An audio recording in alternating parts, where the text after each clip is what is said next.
በዘመናት ታሪክ አያሌ ጀግኖች ለሰብአዊ መብት እኩልነት ሲሉ ዋጋ ከፍለዋል፣ ሕይወታቸውንም እስከ ማጣት ደርሰዋል። ከነዚህ ጀግኖች መካከል ታዲያ 3 ታሪክ የማይረሳቸው ተግባር የፈጸሙ ሰዎችን ልናስተዋውቃችሁ ወደድን። የጥቁር ፈርጦች፣ አብራችሁን ቆዩ።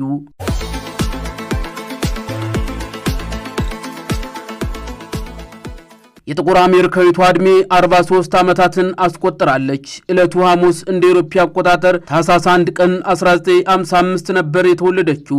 ሮዛ ረዳት ልብስ ሰፊ ሆና ተሰራበት ከነበረው ሱቅ ውላ ስትመለስ በጣም ድክም ብሏት ነበር። የሞንትጎመሪ አለባዋ የከተማ ሕዝብ ማመላለሻ አውቶቡስ ሲመጣ እንደ ማንኛውም መንገደኛ ተሳፈረች። ፓርክስ የተቀመጠችው ግን ለነጮች ብቻ በተፈቀደ የፊት ለፊት መቀመጫ ወንበር ላይ ነበር። የፊት መቀመጫዎቹ ወዲያውኑ ሞሉ። አንድ ነጭ ቆሞ ይታያል። ሹፌሩ መለስ ብሎ ሲመለከት 4 ጥቁር ተሳፋሪዎች ለነጮች ብቻ ተብሎ በተከለለው መቀመጫ ወንበር ላይ ተቀምጠዋል። ራሳችሁ ደህንነት ስትሉ መቀመጫዎቹን ልቀቁልኝ አለ አሽከርካሪው። አንድ ወንድና 2 ሴቶች ሲነሱ የ43 ዓመቷ ልባም ሴት ግን አልተነሳችም፣ ወንበሯንም አልለቀቀችም። ይህች ሴት ሮዛ ፓርክስ ትባላለች። ተሳፋሪዎቹም ጸጥ ብለው ትዕይንቱን በአንክሮ ይመለከታሉ። ሁሉም የከተማውን የአውቶቡስ ጉዞ ደንብና ስርዓት ያውቃሉ። ጥቁሮቹ ከኋላ መቀመጥ አለባቸው። ለነጮች ብቻ የሚፈቀዱት መቀመጫዎች ሁሉም ከተያዙ ልዩ ዞን ተብሎ በተከለለው የጥቁር መቀመጫ የተቀመጡ ጥቁር ተሳፋሪዎችም እንዲቆሙ ይደረጋል ማለት ነው። ይህ ማለት ደግሞ ጥቁሮች የራሳቸውን መቀመጫ ለነጮች እንዲለቁ ይደረጋል። በወቅቱም ሁሉም የአውቶቡስ ሹፌሮች ነጮችም ነበሩ። እነዚህ ሹፌሮች የጉዞ ደንብ ያላከበሩ ጥቁሮችን የማሳሰር ስልጣንም ነበራቸው። በመሆኑም ሹፌሩ ጄምስ ብሌክ አውቶቡሱን አቁሞ ስሚ ሴትዮ መቀመጫው ስለሚፈለግ ልቀቂ እያልኩሽ ነው አለ።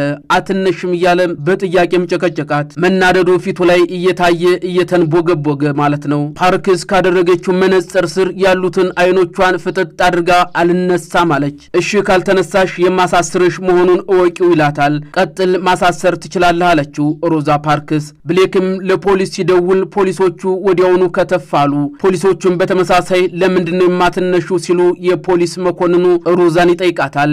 አስፈላጊውን ክፍያ ፈጽሜያለሁ፣ መቀመጫዬን ለመልቀቅ የሚያስችል አሳማኝ ሁኔታ ያለ አይመስለኝም አለች። ሮዛ ፓርክስ በፖሊስ መኪና ተወሰደች። ጥቁር ተሳፋሪዎች እርስ በርስ እየተያዩ ራሳቸውን ነቀነቁ። አድሏዊ የሆኑ ሕጎችን መቃወም ለእስር ለግርፋት እልፍ ሲልም ለሞት ያበቃም ነበር። ይህ የሮዛ ፓርክስ የዘረኝነት ተቃውሞና ተወሰደባት እስራት ማርቲን ሉተር ኪንግ ትንሹና እርሱ ያለበት የዴክስተር ቤተክርስቲያን ከአካባቢው የጥቁር ማህበረሰብ አባላት ጋር የሚከተለውን ውሳኔ አስተላለፉ። ሰኞ ታኅሳስ 5 ወደ ከተማ ትምህርት ቤት ወይም ወደ ማንኛውም ቦታ ስትሄዱ በአውቶቡስ እንዳትሳፈሩ የሚል ነው። ሰኞ ቀንም ደረሰ። በጠዋትም በጃክሰን ጎዳና የሚያልፈው የመጀመሪያውን የህዝብ ማመላለሻ አውቶቡስ ተመለከቱ። የዚህ መስመር ተሳፋሪዎች በብዛት ጥቁሮች ነበሩ። አንድም ጥቁር ግን በአውቶቡሱ አልተሳፈረም ነበርና አውቶቡሱ ባዶ ነበር። ሁለተኛው አውቶቡስ መጣ። አሽከርካሪው ብቻ ነው የሚታየው። ከኋላ ያሉት መቀመጫ ወንበሮችም የሰው ያለህ የሚሉ ይመስላል። ያን ዕለት ጥቁሮች ሁሉ በእግራቸው ነበር የሚጓዙት። እጃቸውን የሚያውለበልቡ በበቅሎ የሚጓዙ፣ አንዳንዶች ደግሞ ቀድሞ የረሱትን የፈረስ ጋሪ ገጣጥመውና ጠጋግነው በጋሪ የሚንቀሳቀሱም ነበሩ። መኪና ወይም ታክሲ የያዙ ሰዎችም መንገድ ላይ እየቆሙ ለሌሎች ተሳፋሪዎች አገልግሎት ይሰጡ ነበር። ሮዛ ፓርክስ የተጀመረው ተቃውሞ ያስከተለው የአንድ ቀን አመጽ በሞንትጎመሪ ታሪክ ታይቶ የማይታወቅ የመሰረት ድንጋይ ጥሎ አልፏል ማለት ነው። ይህም ዕለቱ ሲታወስ ታኅሳስ 1 ቀን 1955 እንደነበር ይነገራል።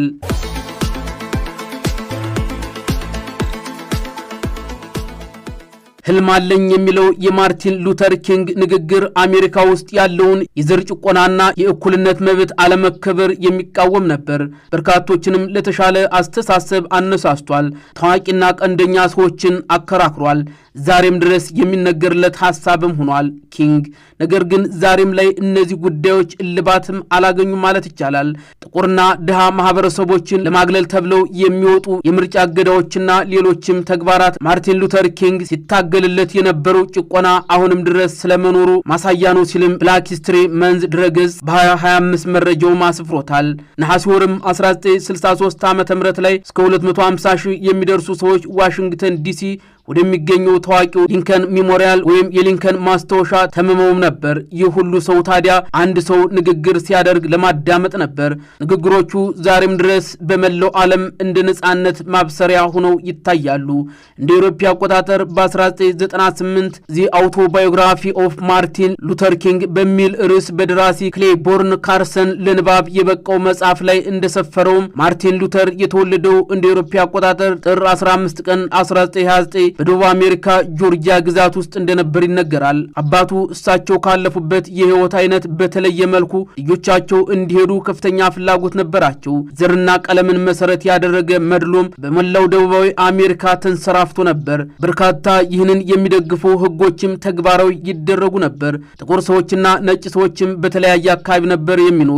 ያም ሆኖ እንዲገናኙም አይፈለግም ነበር። ጥቁሮች ለጥቁሮች ብቻ ተብለው በተሰሩ ምግብ ቤቶችና መጠጥ ቤቶች ብቻ ነበር የሚዝናኑት። ሌላው ቀርቶ ከቦታ ቦታ ለመንቀሳቀስ እንኳን ጥቁሮች እጅግ ባረጁ መኪናዎች እንዲጓዙ ተደርጓል። በአጠቃላይ ጥቁሮች ምንም ያህል ጥሩ ስራ ቢሰሩም ከነጮች ያነሰ ክፍያ እንዲሰጣቸው የሚፈቅዱ ህጎችም እንደነበሩ ታሪክ ያስተውሰናል። የጥቁሮች ትምህርት ቤት፣ የጥቁሮች የጤና ተቋማት፣ የጥቁሮች መንደር እየተባለ መከፋፈል በጊዜው የተለመደና ተቀባይነት ያለው ተግባር ነበር። በፖለቲካው ዘርፍ ደግሞ ጥቁሮች እነሱ የፈለጓቸውን መሪዎች እንዳይመርጡ በተጠና እንዲሁም በተዘዋዋሪ መልኩ ሲሰራም ነበር።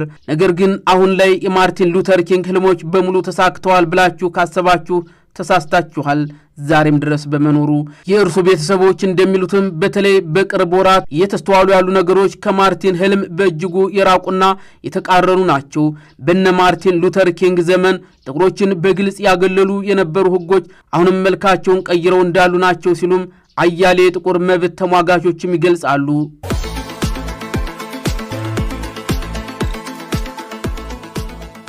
ሌላው ማልኮም በሰላምም ይሁን በአመጽ ነጻነት ባስፈላጊው መንገድ ሁሉ ይል ነበር። ማልኮም ኤክስ በንግግሩ አዝማች እንደ ልማድም ሆኖበት ደግሞም የነጻነትን አስፈላጊነት ለማጽናት ሲል ማለት ነው ነጻነት ባስፈላጊው መንገድ ሁሉ በሰላምም ይሁን በአመጽ ነጻነት ባስፈላጊው መንገድ እያለ ይናገር እንደነበር ነው ይህ ሞቷዊ ንግግሩ የሚታወሰው። ጥቁሩ የመብቶች ተሟጋችና ታጋይ ማልኮም ኤክስ የካቲት 14 ቀን 1957 ዓ.ም ኒውዮርክ ከተማ ላይ ንግግር እያደረገ ሳለ በተተኮሰበት ጥይት በ39 ዓመት ዕድሜው መገባደጃ አካባቢ ተገደለ።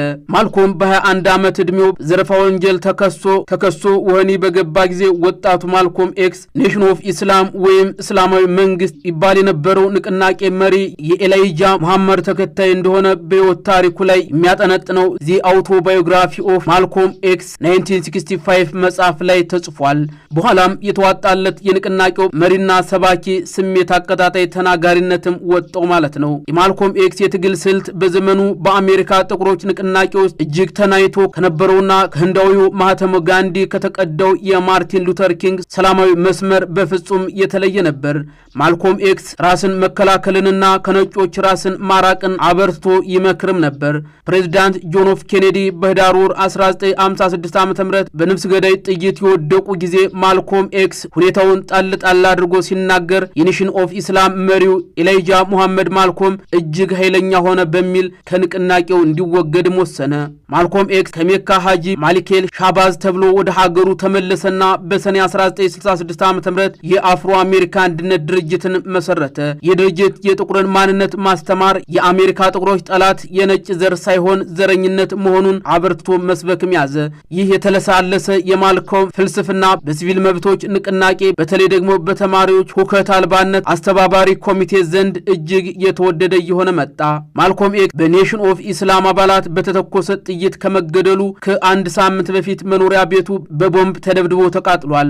በማልኮም ኤክስ ግድያ ላይ መሳተፉን ያመነው ብቸኛው ሰው ታምስ ሄጋን በ1958 ዓ.ም የዕድሜ ልክ እስራት ተፈርዶበት 44 ዓመቱን በእስራት ከፈጸመ በኋላ ምህረት ተሰጥቶት መጥቷል። ማልኮም ኤክስ በአሜሪካ ጥቁሮች የሲቪል መብቶች ትግል ታሪክ ውስጥም ሲታወስ ይኖራል። ይህ ሁነት ታዲያ እነዚህን ጀግኖች የሚያስተውሰን ታሪካዊ ሳምንት ነው።